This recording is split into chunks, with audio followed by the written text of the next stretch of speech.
The way we lived our life prior to this has changed. The entire world, socially, economically, functionally, has changed and will never go back to the way it was.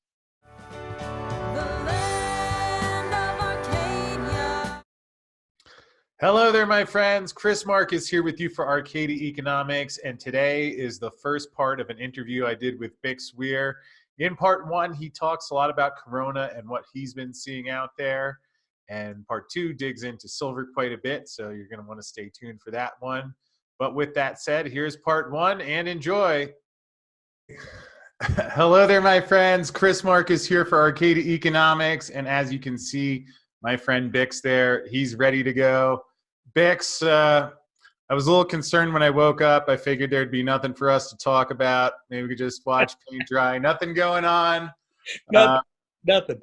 Bix Weir of Road to Roota. Bix, it's a pleasure to have you on here. Just in general, nice to see you as always, but especially these times where a lot of what you've been warning folks about day after day on your channel and through your research is playing out in front of us. So anyway, great to have you here. And how are you today? I'm busy. Let me put it that way. I'm not happy this is all happening, that the road to Roota theory is all coming true. I always knew it would be chaotic and it's going to get a hell of a lot worse before it ever gets better. But I understand it and I know where it's going, and I'm glad I've gotten so many people the right information, the right understanding of what's going on behind the scenes. There is a plan to get the bad guys out. There is a battle, obviously, going on right now. And every day I wake up, I say, okay, what am I gonna analyze today? What do I need to look at? And there's just so much to look at and talk about. But let's just go down the list. If you got a list, or we'll just. Yeah, I know what you mean, because I've been thinking about it where it's almost as if in 2007, 2008, you had 2 years of things happening, whereas it's really been compacted into the last 4 weeks, because for most folks out there who were listening to Trump and the Fed that everything was great, it's like out of left field in 4 weeks, the economy's melted down, we're getting quarantined in our houses. So perhaps just taking us through, even if it's just the last week in particular with the Fed, I mean, why don't we just start there? Well, the Fed, most of my research, I started the early days with GATA, the Gold Antitrust Action Committee, trying to end the manipulation of gold and silver. We figured out after a few years, that it was the banks that were actually doing it, the central banks and the U.S. government and all the governments around the world, and the regulators that were actually facilitating the manipulation of metals in order to carry on the unbacked fiat system. So it was pretty early on. And then 2007, I discovered the Fed Road to Roota comic books and all that information there. And I was like, holy crap, this is much bigger.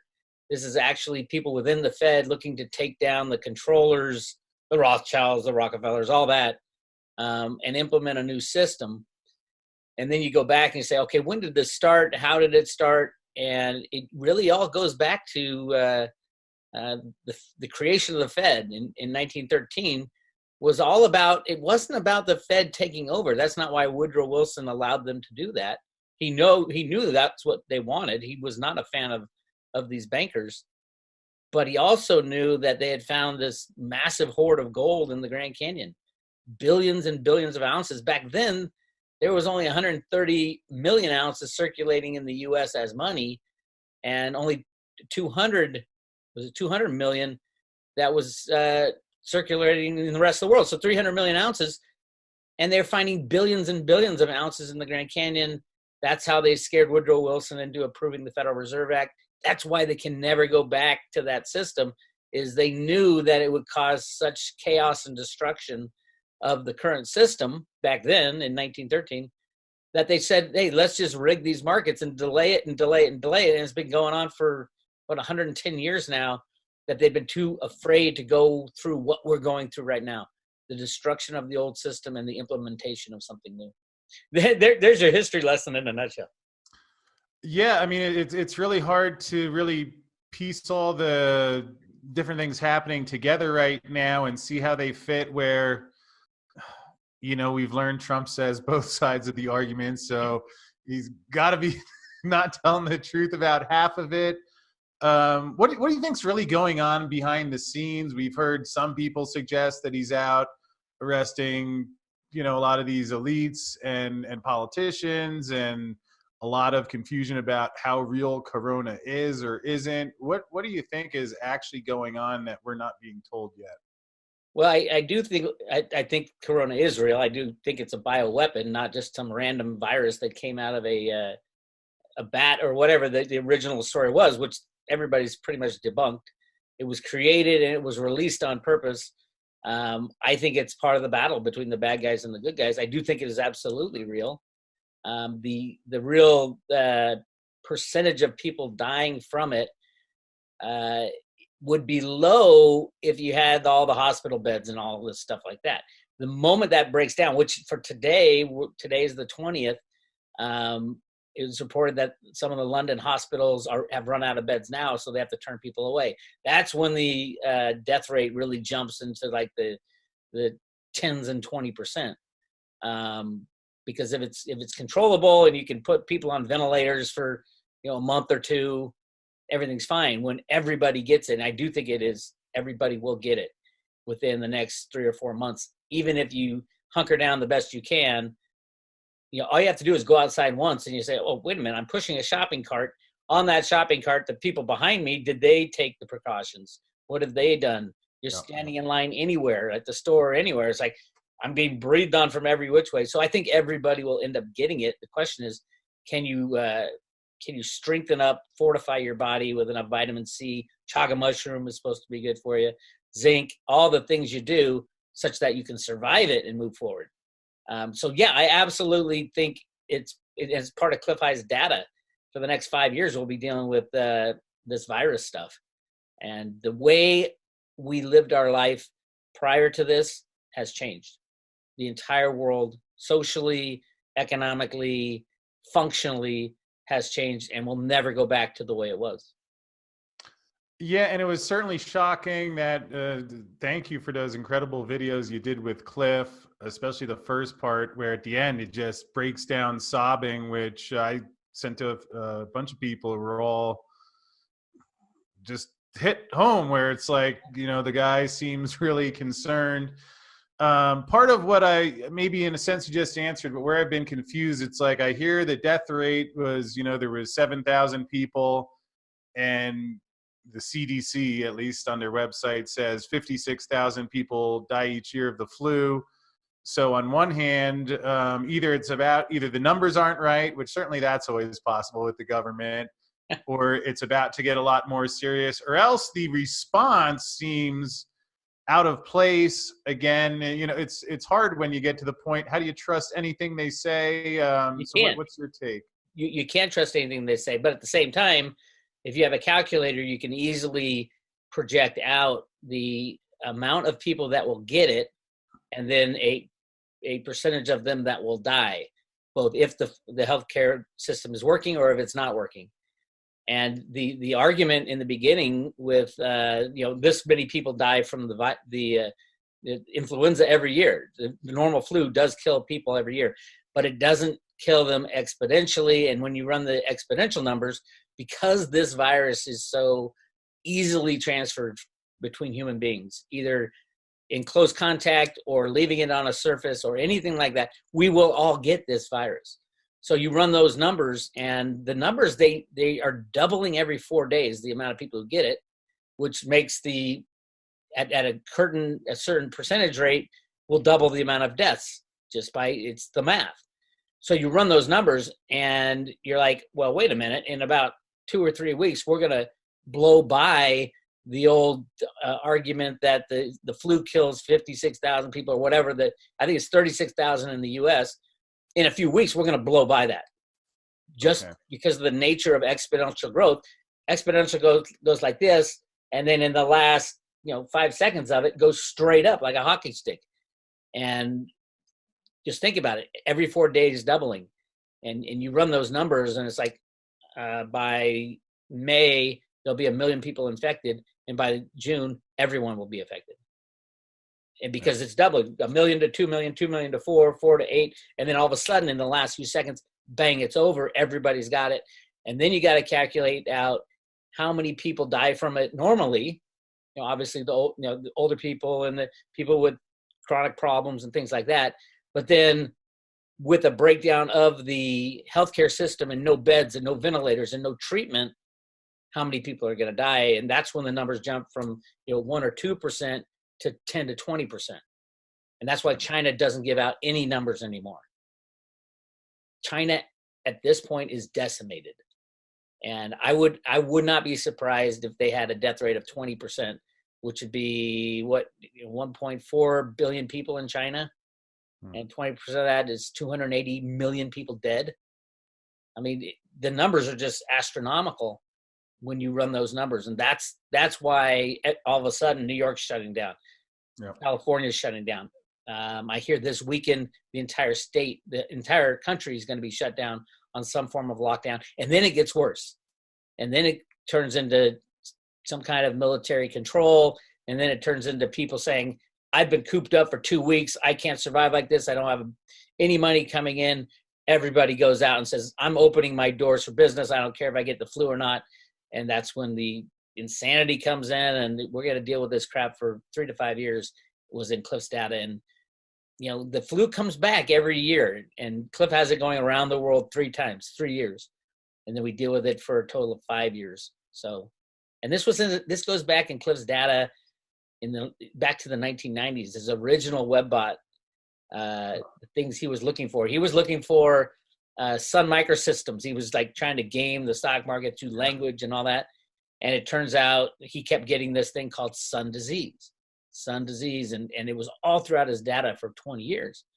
And then lo and behold, here we are with coronavirus, corona being equated to, the sun has a corona virus disease, sun disease, there you go.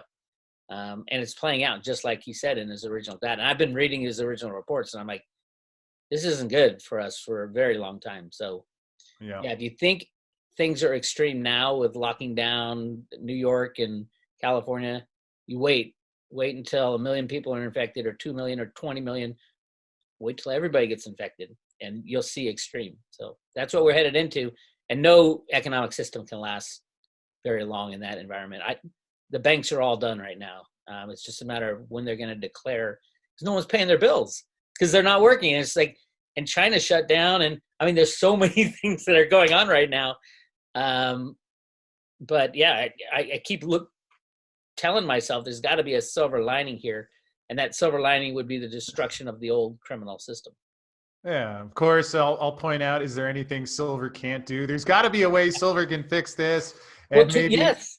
Well, colloidal silver is good on contact. So if you wash your mouth out with colloidal silver, if you use an atomizer and breathe it in, it'll kill the silver that's at least in your mouth and in your nose. It won't get into your body. It won't get into your lungs.